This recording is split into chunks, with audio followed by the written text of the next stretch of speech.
Hello, it's the 24th of March and I'm thinking about dahlias. I love dahlias. They look like so many different plants, different varieties, different shapes. I'm not expecting to see any at this time of year. I don't expect to see them coming up through the ground until later in May, but I'm thinking about the bed they're going to be in and how they're going to be supported. Dahlias come in that size, sort of size, but they also can be as high as 6 feet, and I tend to get ones that are about this sort of height. So the question arises of how one is going to support them. You can use sticks, but it's quite an untidy thing to do, particularly if you've got a lot of them.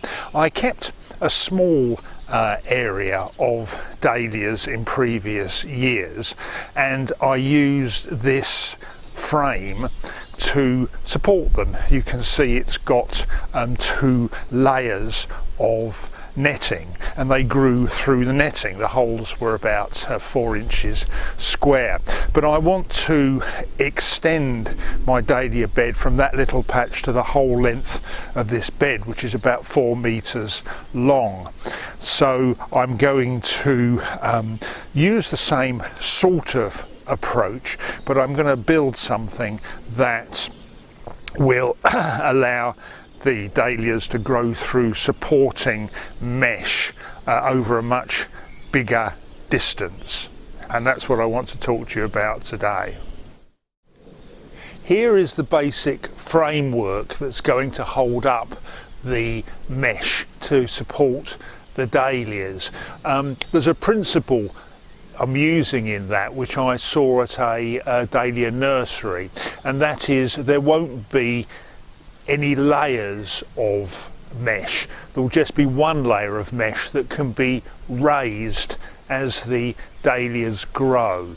You can see there is a box around here with 6-inch high wood. In part that's to give a container to put bark or straw in over the winter time, because I don't lift the dahlias, I leave them in the ground, so they need to be protected from damp, and they need to be protected from cold. So I'll be putting a mulch over them and probably putting a tarpaulin over them, as I did over the smaller frame in the when I used that previously.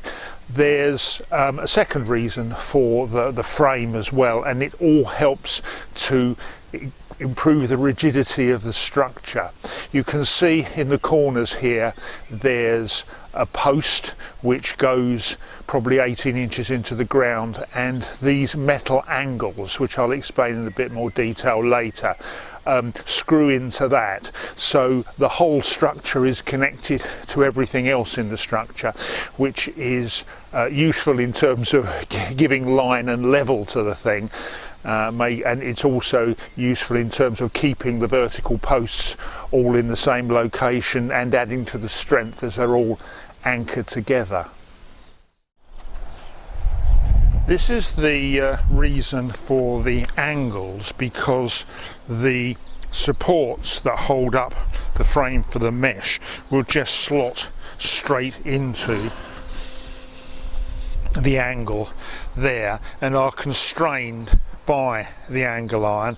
They just need a piece of string around the top to stop them falling outwards, and there are all the supports, which I'll demonstrate in a minute.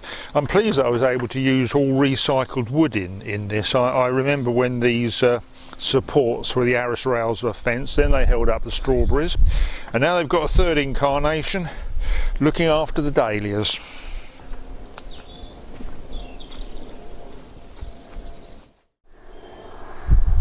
Okay, this is the frame in position.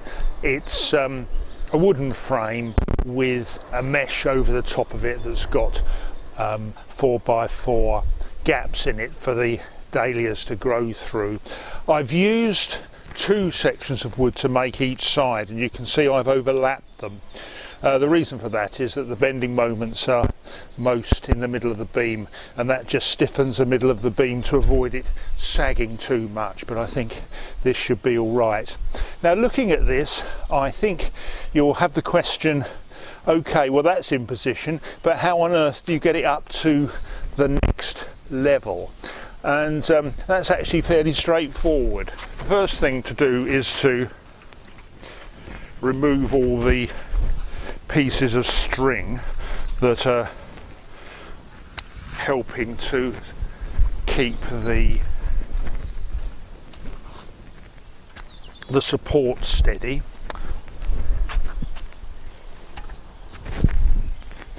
After that, because of the size of this thing, although it's quite stable, it also ends up being quite flexible, so it's possible to lift it, take the supports out, put them in place and put them on the higher level, because it flexes enough to be able to get the supports to the next level, like so. And so one just would go round,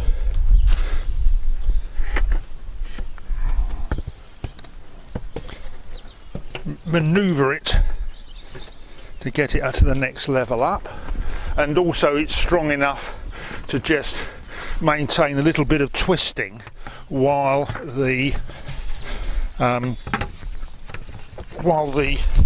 supports come out and get repositioned.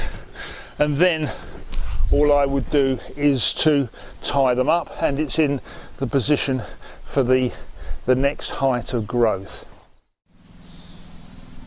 As ever, I hope you found something useful or interesting in this video that you can make use of in your own garden, and thank you very much for watching.